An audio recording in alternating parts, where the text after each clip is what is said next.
Save किया था ना? मैं सिर्फ इसलिए गया था क्योंकि उसने मुझे कॉल किया, that's it. But listen तो. Save it for someone else.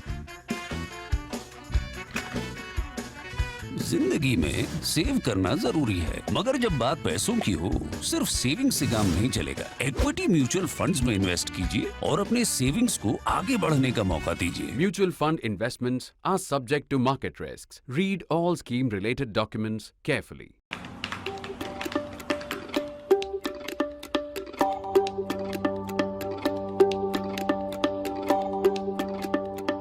If we take a 360-degree view of where our national politics stands today, we find action in two distant places.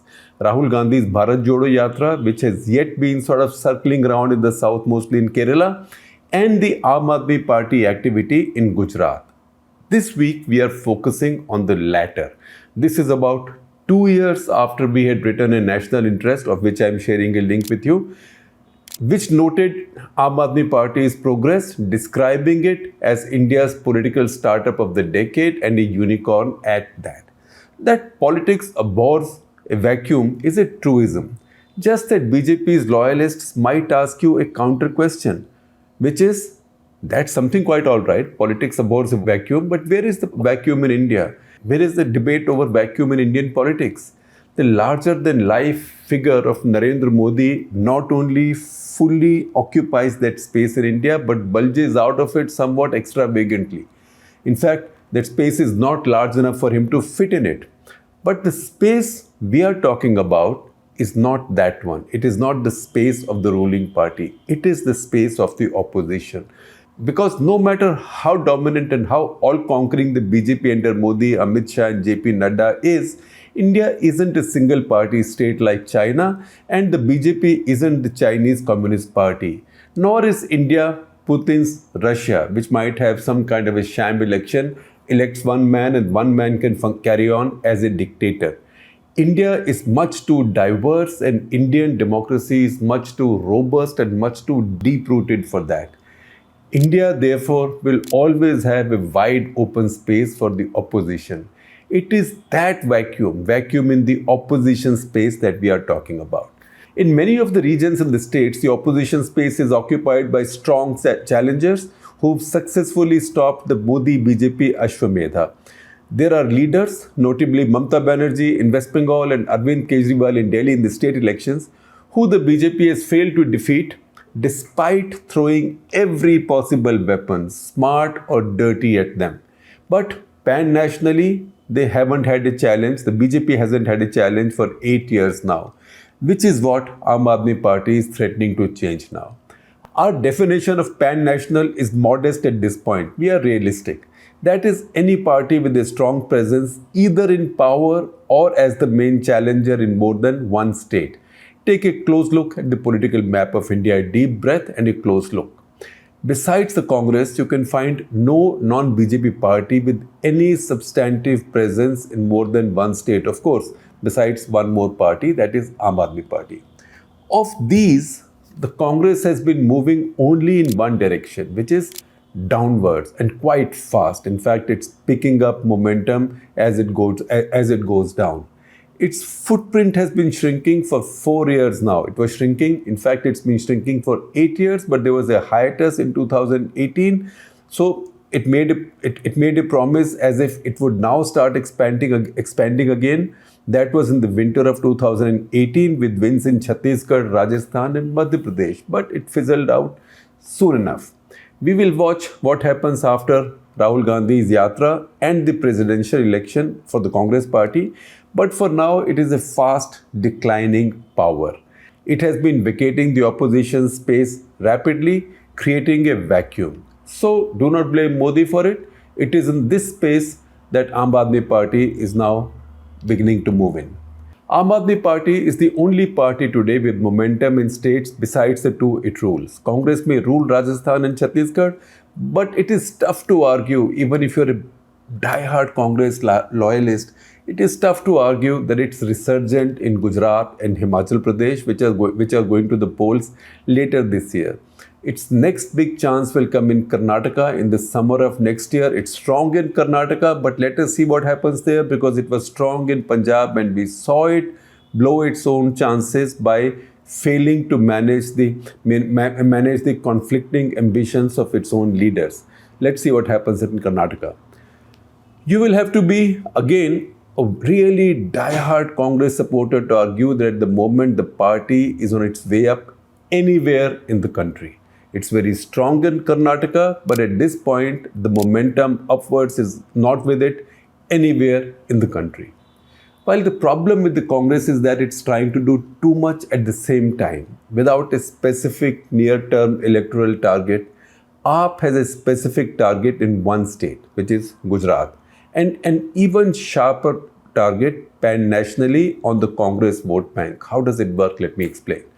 For a decade now, the disillusioned Congress voters have been looking at alternatives. From Andhra to Karnataka and Maharashtra, where it fell behind NCP, from Andhra, that is YSRCP, Jagan Mohan Reddy, to Telangana, that is KCR and TRS, and Maharashtra, where it fell behind NCP, by the way. The same story has repeated. In West Bengal, Mamata has fully vacuum cleaned its voter base.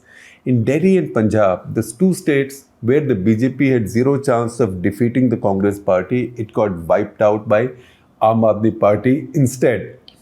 There has been open season on the committed Congress votes across the country. That's the reality. This is what Aam Aadmi Party is after.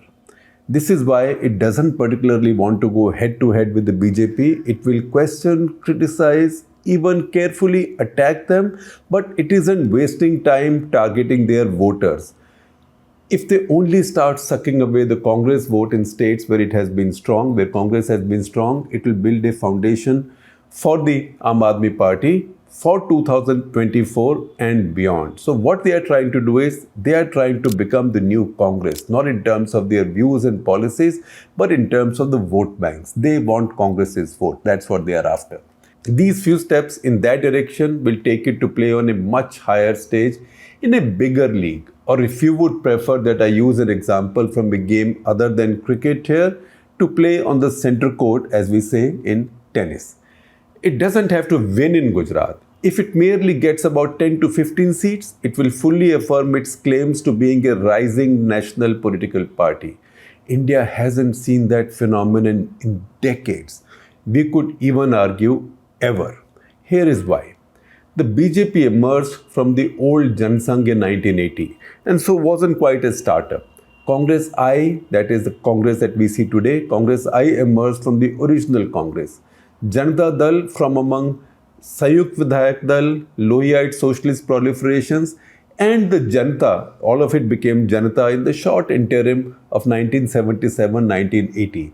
The others remained rooted in their states. That is TMC to BJD to YSRCP to DMK, etc. Just a dozen seats in Gujarat and a handful in Himachal as the cherry on that cake would affirm the arrival of a new pan-national political party in India. There will be another occasion soon enough for a detailed SWOT analysis. SWOT is strengths, weaknesses, opportunities and threats, as you know, on Aam Aadmi Party. For now, we look at some broad strands. If you find admiration for Aam Aadmi Party qualified, even muted, among many of Modi-BJP critics, it is because they question it for its lack of ideological clarity or commitment, especially on secularism. Translated, it means the view on the Muslims. My answer to this simply is that the party has no ideology. Aam Aadmi Party has no ideology or does not put forward an ideological proposition. This is what persuaded Shruti Kapila, brilliant political scientist and professor at Cambridge University, to describe Aam Aadmi Party as and I quote, lazy, guilt-free version of the BJP, unquote. And this was in this op-ed article for the print. You will see parts of it on my screen, but I am also sharing a link with you. But you know what? Is ideology-free politics a strength or a weakness? Can politics survive without ideology? The question will come up soon enough and AAP will have to deal with it. AAP arrived on the scene as an anti-politician force. Mera neta chor hai, remember those caps? So it arrived as an anti-politician force which called politics evil. its next avatar was as an insurgent party, constantly agitating, holding protests, dharnas, etc. Now it's purely a welfareist party. It is realistic, you may even prefer to call it cynical enough, to accept that it cannot fight Modi on nationalism or even on religion or secularism. It is too cautious to speak for the Muslims for fear of angering Hindus.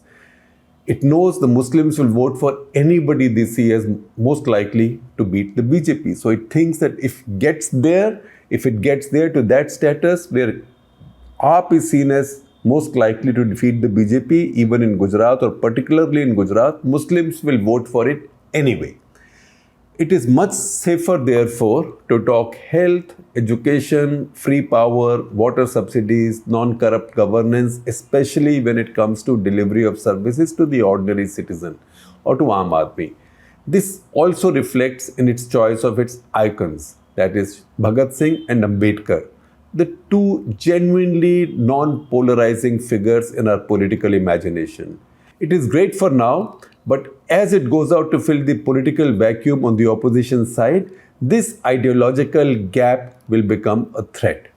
And finally, its one-man leadership. We are already seeing the problems it is facing in Punjab. Unless it expands its leadership, creates space for giants other than one, it will run the risk of expanding too fast, too far, spreading itself out too thin. Just like many of our startups that in the euphoria of initial valuations, me to a unicorn, and easy private equity spread themselves all over the place and are struggling now.